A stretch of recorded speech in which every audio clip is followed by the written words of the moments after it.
তো অনেকেরই তো আমরা কামব্যাক দেখে নিলাম, যেমন বলতে পারো শাহরুখ খান 2018-এর পর আবার সিনেমা করলো, হিট করে গেল।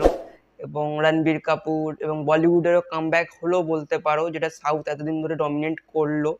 সো একজনেরই হয়নি এখনো অবধি, যতটুকু দেখে মনে হচ্ছিল যে ঠিকঠাক মুভি আসছে না তার, এবং সে সেরকম একটা যেরকম আগে পারফরমেন্স করছিল মুভিগুলোতে সেরকম একটা পারফরমেন্স তার আসছিল না। সো সে হলো রাজকুমার রাও। তো রাজকুমার রাওয়ের আজ একটা মুভির ট্রেলার বেরিয়েছে, এবং ভাই এই মুভিটা যদি না দেখো তাহলে বলবো যে ভাই তুমি আসল একটা চেনো না, বা তার মুভিকে তোমরা হিসাব মতো জাস্টিফাই করো না যে হ্যাঁ এই লোকটা ভালো মুভি বানায় বা এরকম দেখা উচিত এই মুভিটা। সো আজকে বেরিয়েছে শ্রীকান্ত বলে একটা মুভি ট্রেলার, যেটা রাজকুমার রাওয়ের মুভি, এবং জ্যোতিকা এবং আলিয়া এফ, যে কিনা তোমরা যদি ফ্রেডি বইটা দেখে থাকো হটস্টারে আছে, কার্তিক আরিয়ান এবং আলিয়া এফ, মানে কি জানি না, আলিয়া এফ নাম দেওয়া ছিল। সো এদের দুজনের মুভি ছিল। তো সেই হিরোইনের সাথে এই মুভিতে আছে আলিয়া এফ, শরৎ কেলকার, জ্যোতিকা এবং আমাদের রাজকুমার রাও। এরা তিনজন চারজন মিলে একটা মুভিতে আসছে, যেটা হলো গিয়ে শ্রীকান্ত। এবং শ্রীকান্ত গল্পটাকার সেটা হলো একটা ভিজুয়ালি ডিসেবল একটা লোক, মানে ভিজুয়ালি চ্যালেঞ্জ বলবো, ডিসেবল না, ভিজুয়ালি চ্যালেঞ্জ, যে কিনা তার স্বপ্ন সে ইন্ডিয়ার প্রাইম মিনিস্টার হবে, এবং সে কিভাবে হবে, এবং তার একটাই লক্ষ্য, সে অন্যের ওপর ভরসা করবে না কখনো। তার লাইফ তাকে যতটাই চ্যালেঞ্জ করুক, সে পজিটিভলি সেই লাইফের চ্যালেঞ্জটাকে অ্যাকসেপ্ট করে, এবং কীভাবে তার এগেনস্টে ফাইট ব্যাক করতে হয় সেটাই মুভিটার গল্প।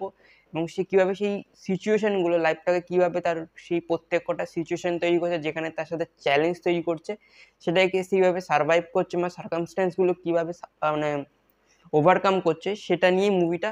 এবং ভাই লিটারেলি ট্রেলার দেখে তো মনে হচ্ছে এই মুভিটা যদি হলে গিয়ে একবার দেখতে পারো, তুমিও আরো 5টা লোককে বলবে যে ভাই গিয়ে দেখো। সো এতটাই ট্রেলারটা প্রমিসিং লাগছে। এবং রাজকুমার রাওকে আমার মনে হচ্ছে না এই রিসেন্ট 4-5 বছর যে কটা মুভি বেরিয়েছে এতটা সাবলীল কোনো মুভিতে অ্যাক্টিং করতে। হ্যাঁ, মনিকা ও মাই ডার্লিং এইসব মুভিতে অনেকটা ভালো ছিল, কিন্তু সেগুলো ওটিটিতে রিলিজ করার দরুন সেরকম একটা অ্যাপিয়ারেন্স বা সেরকম অ্যাপ্রিসিয়েট হয়নি। তো এটা অনেকদিন বাদে তো একটা হল রিলিজ পেয়েছে, এবং আশা করছি যে এটা মুভিটা ভালো হবে এবং লোকে এইটাকে অ্যাপ্রিসিয়েট করবে। সো ট্রেলার তো দেখে আমার খুব ভালো লাগছে। ট্রেলারের মধ্যে অল অ্যাক্টার্স যারা রয়েছে তারা খুব ভালো পারফরমেন্স দিচ্ছে দেখে মনে হচ্ছে, এবং ডিরেক্টরও খুব ভালো। এবং প্রি সিরিজের মুভি জ্যোতিকা, মানে যে আমাদের সূর্যার ওয়াইফ, সে আলতু ফালতু মুভিতে তো মোটামুটি নিজের এপিরিয়েন্স করায় না। এই মুভিটা দেখে মনে হচ্ছে ভালো হবে। সো পারলে ট্রেলারটা দেখো, এবং যখন হলে বেরোবে তখন গিয়ে মুভিটাও পারলে হলে দেখো। সো এইটুকু রিকোয়েস্ট রইলো। ট্রেলার তোমার খুব ভালো লেগেছে।